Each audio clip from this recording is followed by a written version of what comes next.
Hello guys, welcome to my physical classes में आपका बहुत बहुत स्वागत है। आज हम आपको वृद्धि और विकास की अवस्थाओं के बारे में अध्ययन करेंगे।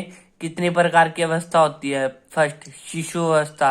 इस अवस्था में शिशुओं की वृद्धि और विकास बहुत तीव्र गति से होता है। उनके सभी अंग बहुत तेज गति से विकसित होते हैं। उनकी ऊंचाई, भार तथा आकार में तीव्रता से वृद्धि होती है। इस अवस्था में लड़के लड़कियों की अपेक्षा अधिक बड़े तथा भारी होते हैं। प्रारंभ में इनकी अस्थियां बहुत कोमल तथा लचीली होती है। इस अवस्था में शिशु के मस्तिष्क को ग्रहण करने की शक्ति बहुत तेज गति होती है। उनकी स्मरण शक्ति काफी अच्छी होती है। कुछ समय की बीती घटना या बात उन्हें तुरंत याद आ जाती है। उनके सोचने की योग्यता में भी बढ़ोतरी होती है। भाषा को ठीक ढंग से बोलने लगते हैं। उन्हें नए नए शब्दों का ज्ञान होने लगता है। इस अवस्था में बच्चों में जिज्ञासा भी होती है। वे अनेक प्रश्न पूछने की कोशिश करते हैं। बच्चे इस अवस्था में बहुत भावुक होते हैं। इस अवस्था में बच्चों का व्यवहार कल्पनाओं पर आधारित होता है। इस अवस्था में बच्चे गति कौशल संबंधी क्रियाएं जैसे चलना, दौड़ना, कूदना, फेंकना, पकड़ना आदि सीखते हैं। सेकंड, बाल्यावस्था। यह प्राय 6 से 12 तक मानी जाती है। इस अवस्था में वृद्धि की प्रक्रिया एक समान नहीं रहती। इस अवस्था में बच्चों की ऊंचाई में लगभग 2 से 3 इंच की वृद्धि होती है। लड़कियों की अपेक्षा लड़कों की ऊंचाई तथा भार अधिक होता है। इस अवस्था में बच्चे अपनी मांसपेशियों पर काफी नियंत्रण करते हैं। इस अवस्था में खेल ही उनका जीवन है। इस अवस्था में सभी बच्चे ऊर्जा वाले होते हैं। उनमें थकावट नहीं होती। उनकी सोचने की योग्यता में भी तीव्र वृद्धि होती है। लड़कों की रुचि फेंकने, पकड़ने, किक लगाने तथा हिट करने व दौड़ने संबंधी गतिविधियों में होती है। लड़कियों की रुचि पेंटिंग, सिलाई या बुनाई में होती है।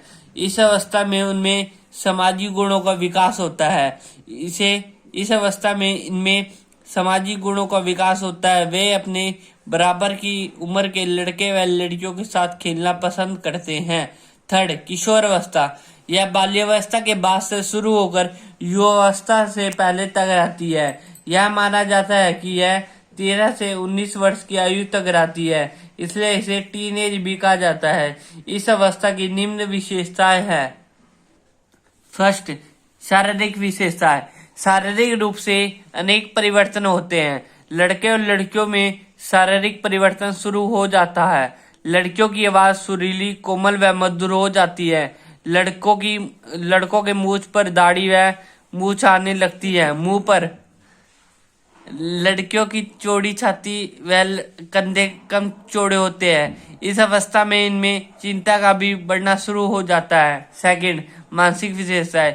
शारीरिक वृद्धि व मानसिक वृद्धि साथ साथ होती है, लेकिन सभी बच्चों के साथ ऐसा नहीं होता। कुछ बच्चों में ऐसा देखा गया है कि वह शारीरिक रूप से तो परिपक्व है, लेकिन मानसिक वृद्धि उनमें बाद में होती है। इस अवस्था में उनमें मानसिक तनाव व चिंता होने लगती है। वे दिवास्वप्न भी देखने लगते हैं। यह वह घर व कक्षा में वह मानसिक रूप से अनुपस्थित रहते हैं। इस अवस्था में वे ना तो बच्चे होते हैं और ना ही वह युवा। इनका व्यवहार कभी कभी आक्रामक भी हो जाता है। थर्ड, सामाजिक विशेषता है।